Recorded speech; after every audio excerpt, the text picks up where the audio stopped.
Stretch.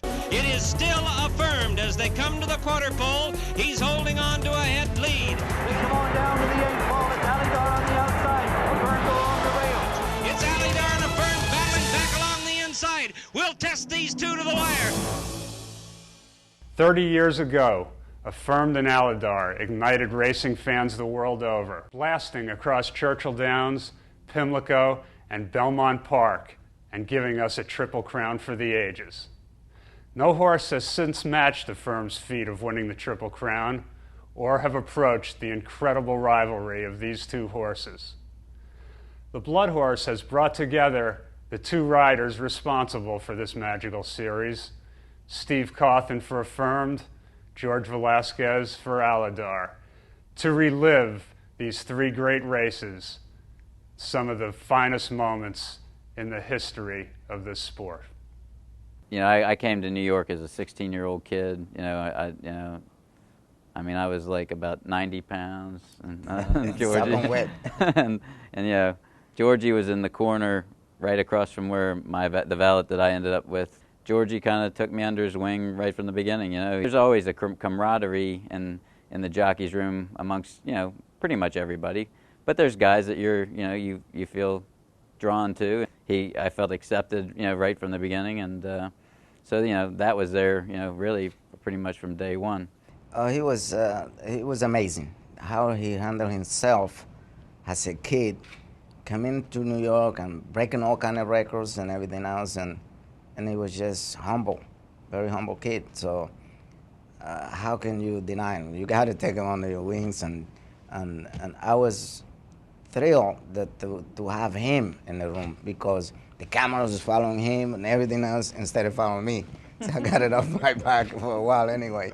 I remember one day in the afternoon, here come Mr. Alan Jerkins, and the race was just over. We're coming back from the paddock, and he asked me, "Who won this race?" I said, "Steve Cauthen." And he kicked a bucket that was around there, bam! And he's like, "What the hell is wrong with you guys? You letting this little kid come in town and win all the races, and what the hell is wrong with you guys?"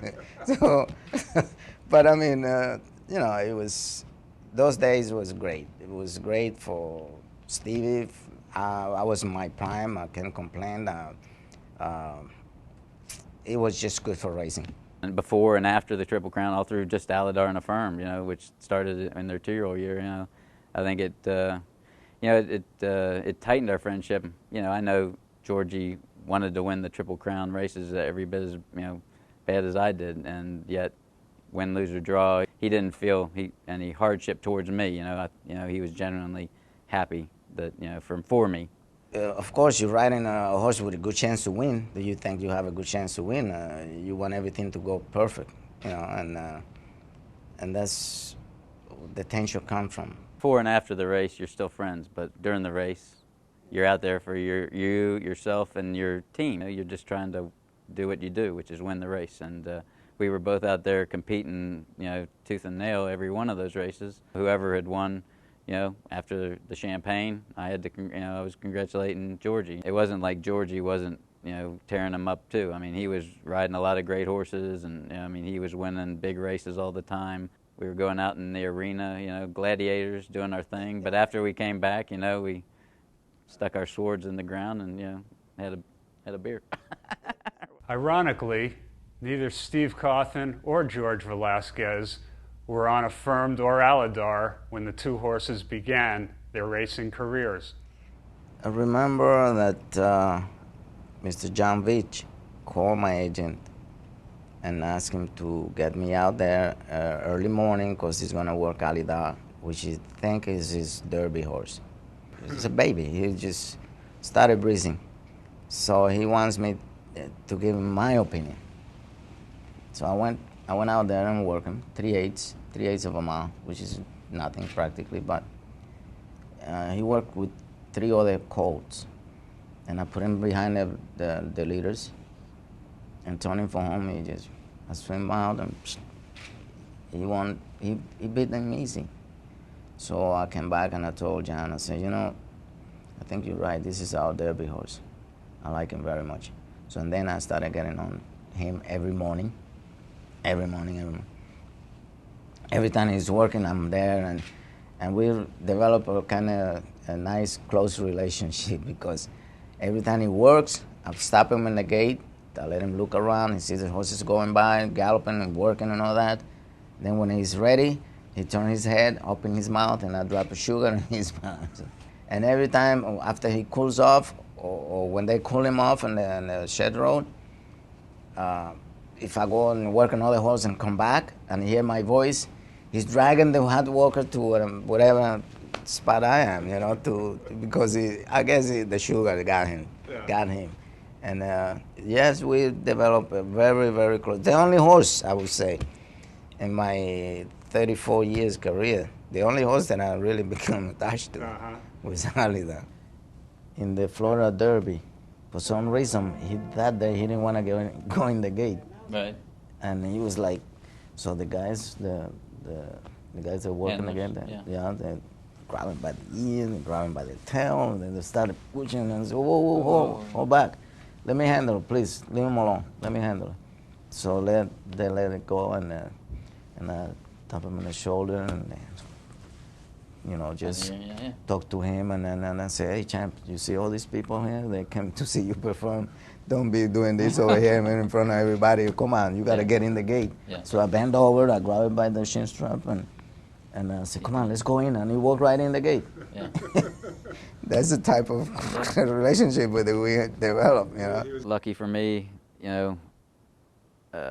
Angel had won on the horse. He'd won a stake on him. Then he was second to Alydar in another stake. Then the horse went out to California, and Lafitte won on him by 7 lengths in what was the Hollywood Futurity then. The horse came back to Saratoga. It was right after I'd had an injury as well. I just got back, and the first horse I rode back was a horse for Lasbury called Little Miracle, which happened to be a half-brother to Affirmed. Angel obviously got the first chance to get the mount, but he had just found what he thought was a better horse called Tilt Up. Lafitte, I think, he didn't want to. It was back then the Sanford was like a $40,000 stake, so to come all the way from California to get to Saratoga, obviously he thought he was a nice horse, and probably thought, I can get back on him when I want to anyway. So I won on him in the Sanford, and he won. And that day, I had gone out to work him beforehand. He never was much of a big, workhorse, but he felt okay. And I rode him in the race, and he kind of that day, for some reason, he wanted to hang out, and he won. But I thought, it's a nice horse, but I wasn't like thinking, this is, the next superstar. The next race was the Hopeful, and that day was the day that I knew this is, a real serious horse. That they both were, because we flew down the stretch that day. Alydar, and Affirmed held on and beat him by, half a length or something. But I knew that day that if anything that I knew I needed to do was not let go of this horse. Although Affirmed and Alydar met 6 times during their 2-year-old season, George Velasquez and Steve Cauthen were on their horses on only 2 of those occasions. The first time in the Champagne Stakes at Belmont Park. In the Champagne Stakes, Affirmed was entertained by Derby Creek Road all the way. So that was the first time I think I was riding Alydar. So I just took my time, let the speed go, and 3/8 pole, and then I started asking my horse to run, and he flew 3/8 for him. So by Affirmed being entertained by the other horse, he didn't see my horse coming. I went by him, opened up about 3 or 4 lengths, and at the end, he was coming back. When he saw my horse, I beat him by 1.5 lengths.